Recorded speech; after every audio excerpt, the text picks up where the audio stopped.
Assalamualaikum warahmatullahi wabarakatuh. Perkenalkan, saya Adelia Putri Wulandari dari kelas 2E Prodi D3 Teknik Kimia Politeknik Negeri Malang. Pada video mata kuliah praktikum pengendalian proses kali ini, saya akan membahas tentang respon hasil tuning sistem closed loop pada peralatan berpengendali, yaitu pengendali suhu. Tujuan percobaannya yaitu yang pertama, melakukan tuning parameter pengendali P, PI, dan PID pada closed loop system untuk perubahan set point atau SP, yaitu servo system, sesuai rule yang digunakan. Yang kedua, melakukan analisa respon pada pengendali P, PI, dan PID untuk perubahan set point atau SP, yaitu servo system, sesuai rule yang digunakan. Nah, yang akan kita bahas pada kesempatan kali ini yaitu pengantar mengenai karakteristik pengendali dan tuning, lalu ke pembahasan LKM pada kondisi kritis, P, PI, dan PID controller. Nah, yang pertama ada karakteristik pengendali atau controller. Di sini ada controller. Untuk closed loop control system dibagi menjadi dua, yaitu servo problem dan regulator problem. Untuk servo problem, yaitu ketika prosesnya berjalan, yang berubah itu set point-nya. Sedangkan untuk regulator problem, yang berubah adalah disturbance-nya. Lalu untuk jenis controller ada dua, discontinue controller dan continue controller. Discontinue controller contohnya sistem controller yang on-off. Sedangkan untuk continue controller dibagi menjadi tiga jenis, yaitu proportional controller atau P, proportional integral atau PI, dan proportional integral derivative controller atau PID. Nah, yang ini merupakan perbedaan antara P, PI, dan PID controller. Yang pertama dapat dilihat dari diagram bloknya. Untuk input dan outputnya yaitu sama, inputnya error atau epsilon S, dan outputnya yaitu sinyal output atau PS. Untuk yang di dalam kotak ini merupakan fungsi transfer dari masing-masing controller. Jadi, output terhadap inputnya yaitu PS per epsilon S. Nah, untuk P controller, fungsi transfernya yaitu KC. Untuk PI controller, KC dikali 1 plus 1 per tau IS.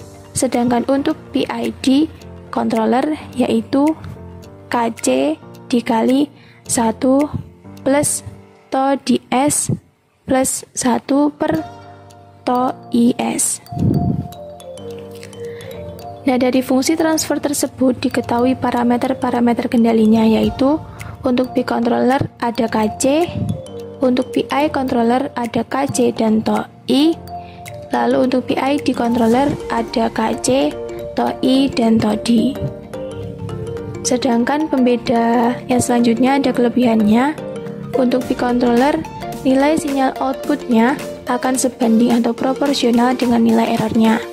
Lalu untuk yang PI controller, memperkecil offset, di mana sinyal output akan berubah terus selama ada error sampai nilai errornya hilang. Sedangkan untuk yang PID akan mempercepat respon dan mengurangi atau menghilangkan osilasi. Di sini ada beberapa bagian dari grafik yang perlu diketahui. Yang pertama ada rise time, yaitu waktu pertama kali terjadinya titik potong garis PV dengan SP. Yang kedua ada time to first peak atau TOPI, yaitu waktu puncak pertama. Ada di sini. Yang ketiga ada settling time atau TS, waktu saat PV mencapai 95% dari SP. Yang selanjutnya ada decay ratio, yang merupakan perbandingan tinggi puncak kedua dengan puncak pertama. Yang persamaannya yaitu C per A. Lalu yang selanjutnya ada period of oscillation atau P, yaitu jarak antara dua puncak atau dua lembah. Seperti yang ada di sini. Lalu ada offset atau selisih PV steady state dengan SP. Kemudian ada response time. waktu yang diperlukan untuk mencapai keadaan tunak, dan yang terakhir ada overshoot ratio yang nilainya yaitu A/B. Selanjutnya di sini ada tuning. Tujuan dari tuning sendiri yaitu untuk mengatur parameter-parameter kendali KC atau PB, TOI, dan TOD agar mencapai kriteria respon yang baik. Nah, kriteria respon yang baik itu seperti overshoot-nya minimum, decay ratio-nya 1/4, rise time-nya minimum, dan setting respon time-nya minimum. Nah, untuk tuning pengendali suhu ini menggunakan metode Ziegler-Nichols yang terdiri dari 2 step. Yang pertama ada penentuan karakteristik dinamik atau personality dari control loop. Yang kedua, perkiraan parameter pengendali yang menghasilkan suatu respon yang diinginkan. Nah, karakteristik dinamik ini ditandai dengan adanya ultimate gain atau kondisi KC saat kondisi kritis. Yang kedua, critical atau ultimate period atau periode ketika kondisi kritis bisa dituliskan dengan BC, PU, atau PCU. Nah, yang sebelah sini adalah contoh dari grafik kondisi kritis. Nah, kondisi kritis ini merupakan kondisi di mana jarak antar puncak atau periodenya itu sama dan berulang. Nah, untuk mencapai parameter kendali tadi seperti PB, KC, TOI, dan TOD di metode ini sudah disajikan seperti pada persamaan ini.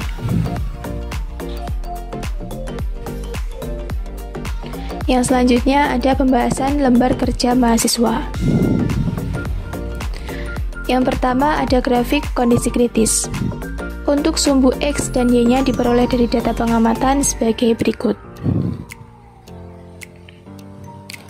Nah, di sini data pengamatannya yaitu ada waktu dalam satuan detik, ada persen PV, dan diketahui juga nilai PBC-nya yaitu 4,5.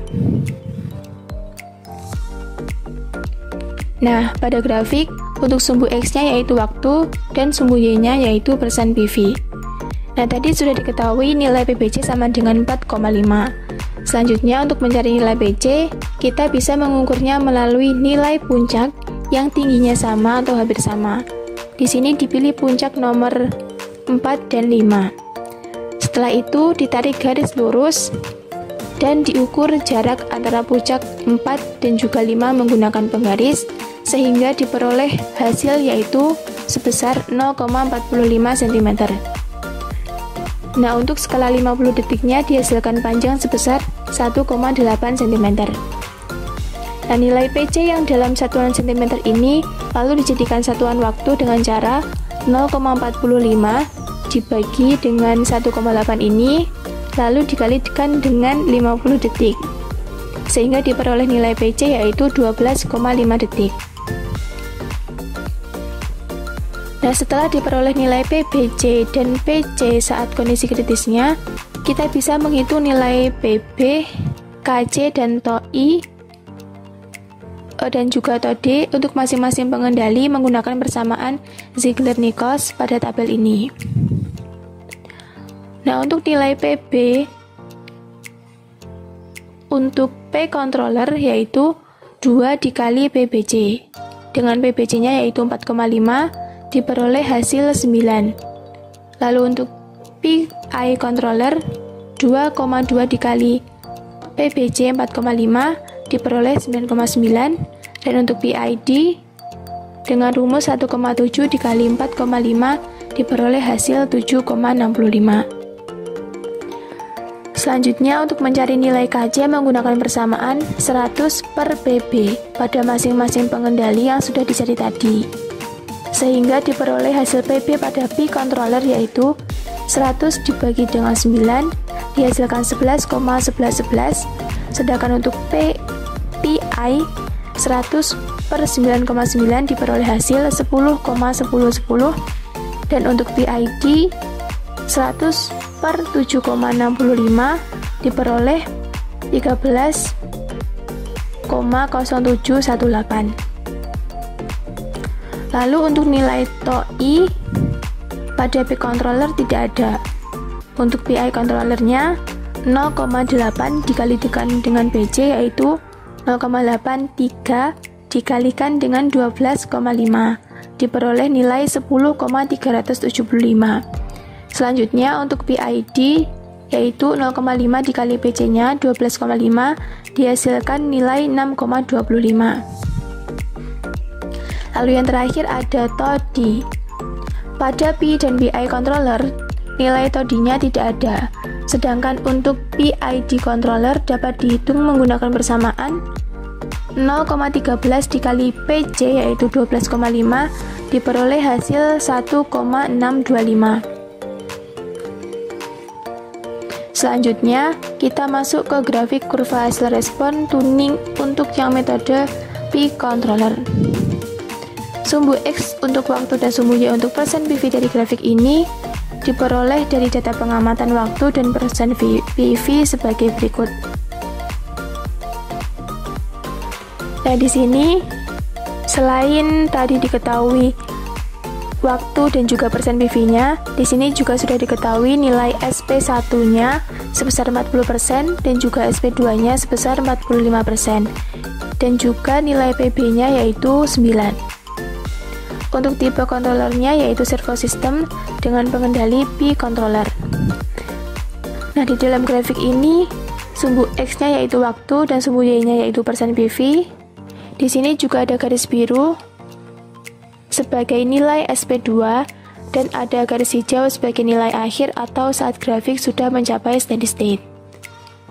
Lalu ada nilai awal yaitu awal waktu saat grafik sudah mulai naik. Nah, untuk mencari parameter, yang pertama yaitu overshoot dengan rumus A per B, di mana A-nya yaitu jarak antara puncak pertama dengan nilai akhir. Ada di sini. Dan B-nya yaitu jarak antara nilai akhir dan nilai awal. Sehingga diperoleh nilai A-nya yaitu 2,1 cm dan B-nya yaitu 4,7 cm. Dengan skala 1%-nya yaitu 1,9 cm. Jadi nilai A per B-nya yaitu 2,1 per 4,7 dibagi dengan 1,9 dikali dengan 1%. Sehingga diperoleh nilai overshoot-nya sebesar 0,2352%. Lalu yang kedua ada decay ratio dengan rumus C per A, di mana C-nya ini merupakan jarak puncak kedua sampai nilai akhir. Diperoleh perhitungan 0,6 cm. Jadi untuk nilai decay ratio-nya yaitu 0,6 dibagi 2,1 dikalikan dengan 1,9 dikalikan dengan 1% diperoleh hasil 0,1503. Selanjutnya ada peak time atau topi, yang merupakan waktu yang dibutuhkan untuk mencapai puncak tertinggi. Nah, yang ini ditarik garis lurus dan didapat hasil ukuran yaitu 0,35 cm. Untuk skala 50 detiknya yaitu 1,85 cm, sehingga diperoleh hasil 9,9594 detik. Lalu ada rise time, merupakan waktu pertama kali grafik ini mencapai nilai steady state, yaitu di garis paling kiri ini, dan diperoleh pengukuran sebesar 0,2 cm, dan dalam detiknya yaitu 0,2 dibagi 1,85 dikalikan dengan 50, dan dihasilkan nilai rise time-nya yaitu 5,5054 detik. Nah, selanjutnya ada response time. Response time ini merupakan waktu yang dibutuhkan oleh respon saat grafik tersebut mulai konstan, dan nilainya tersebut ada di sini. Dan didapat nilai response time-nya yaitu 428 detik. Lalu untuk periode of oscillation merupakan jarak antara puncak 1 dan puncak 2. Diperoleh pengukuran menggunakan penggaris sebesar 0,65 cm. Untuk skala 50 detiknya sebesar 1,85 cm, sehingga dapat dihitung period of oscillation dalam satuan detiknya yaitu 0,65 dibagi dengan 1,85 dikalikan dengan 50 dan dihasilkan nilai 17,5675. Dan yang terakhir ada offset. Ini merupakan SP dikurangi dengan nilai akhir atau nilai PV saat sudah steady state. Didapatkan hasil pengukuran yaitu 1,3 cm dengan skala 1%-nya 1,9 cm, sehingga bisa diperoleh nilai offsetnya yaitu 1,3 dibagi 1,9 dikalikan dengan 1, sehingga diperoleh hasil 0,6842.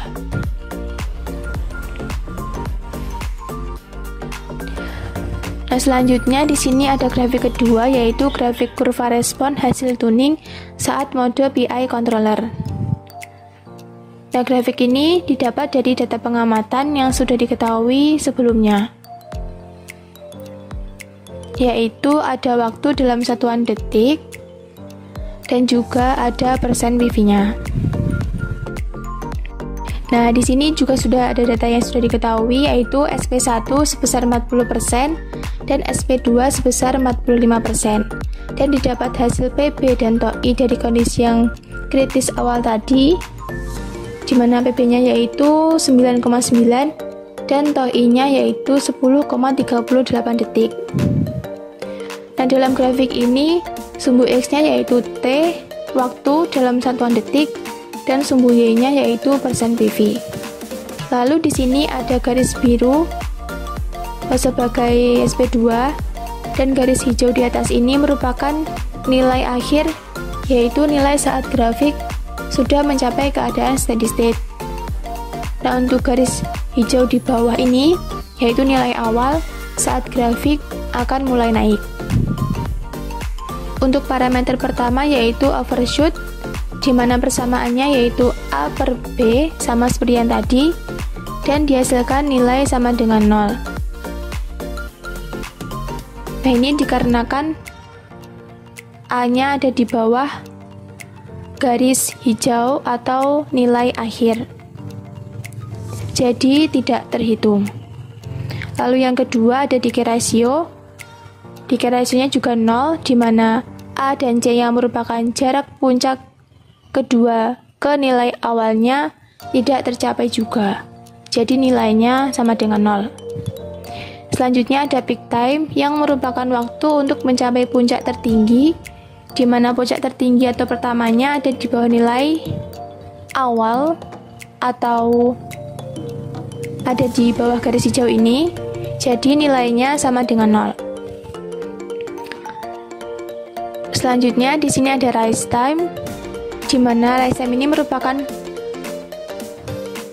grafik mencapai steady state pertama kali. Nah, untuk nilai rise time-nya ada di sini. Didapatkan pengukuran 1,4 cm dengan skala 50 detiknya sebesar 1,65 cm. Jadi didapat nilai rise time-nya adalah 1,4 dibagi dengan 1,65 lalu dikalikan dengan 50 detik, diperoleh nilai rise time-nya sebesar 42,4242 detik. Lalu ada response time atau waktu yang dibutuhkan oleh respon saat grafik tersebut mulai konstan. Dan nilai response time-nya ada di sini. Didapat nilai response time-nya yaitu 461 detik. Lalu untuk period of oscillation atau jarak antara puncak 1 dan puncak 2 diperoleh hasil 0, karena sama seperti yang tadi, puncak pertama dan puncak keduanya ada di bawah nilai akhir atau steady, jadi tidak terhitung. Kemudian ada offset. Offset ini merupakan nilai SP dikurangi dengan nilai akhir atau nilai PV saat sudah steady state. Didapatkan hasil pengukuran yaitu 0,15 cm dengan skala 1%-nya 1,2 cm, sehingga didapat nilai offsetnya yaitu 0,15 dibagi dengan 1,2 lalu dikalikan dengan 1, sehingga dapat diperoleh hasil 0,125%. Nah, yang terakhir ada grafik kurva respon tuning saat mode PID. Didapat dari hasil pengamatan seperti berikut. Nah, di sini sama seperti yang tadi, ada data pengamatan waktu dalam satuan sekon atau detik dan juga ada persen PV-nya. Di sini juga sudah diketahui sama seperti yang kedua grafik tadi. Diketahui nilai SP1-nya sebesar 40%, SP2-nya 45%. Dan ada nilai PB, TOI, dan TODI dari perhitungan sebelumnya. Untuk nilai PB-nya 7,65, untuk TOI-nya 6,25 detik, dan TODI-nya 1,63 detik. Nah, untuk grafiknya, sumbu X-nya yaitu waktu dan sumbu Y-nya yaitu persen PV sama seperti yang tadi. Parameter pertama ada overshoot, didapat dengan menggunakan rumus A per B. Untuk nilai A-nya adalah jarak puncak pertama dengan nilai awal, didapatkan nilai sebesar 0,3 cm, dan B-nya jarak antar nilai awal dan nilai akhir, didapat nilai sebesar 4,5 cm. Nah, untuk skala 1%-nya ini yaitu 1,4 cm. Jadi diperoleh nilai A per B yaitu 0,3 dibagi dengan 4,5 dibagi dengan skala 1%-nya yaitu 1,4 lalu dikalikan dengan 1%, diperoleh 0,0476%. Lalu untuk decay ratio-nya yaitu C per A. Dengan nilai C, jarak puncak kedua dengan nilai awal. Didapat nilai sebesar 0,3 cm, dan untuk nilai A-nya juga sama seperti yang tadi, 0,3 cm. Skala 1%-nya juga sama, 1,4 cm. Jadi diperoleh nilai C per A-nya 0,3 dibagi dengan 0,3 dibagi lagi dengan 1,4 lalu dikali dengan 1, dihasilkan nilai 0,7143. Selanjutnya ada peak time, yaitu waktu untuk mencapai puncak tertinggi. Nah, ada di sini.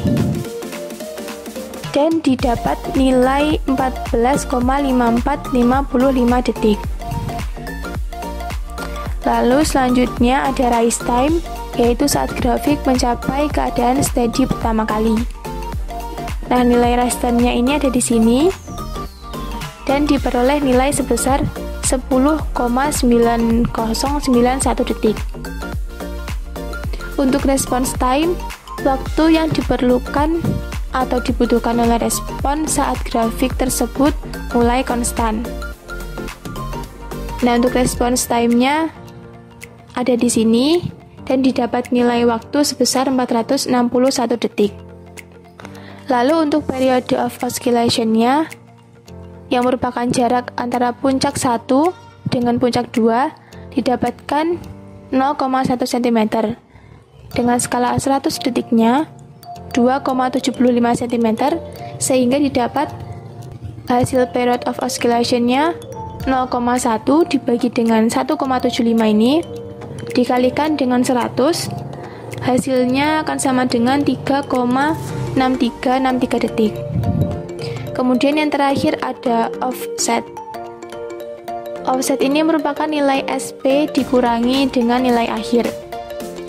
Dan didapat hasil pengukuran yaitu 1,3 cm dengan skala 1%-nya 1,9 cm, sehingga didapat nilai offsetnya yaitu 1,3 dibagi dengan 1,9 lalu dikalikan dengan 1%, didapatkan hasil 0,8462%.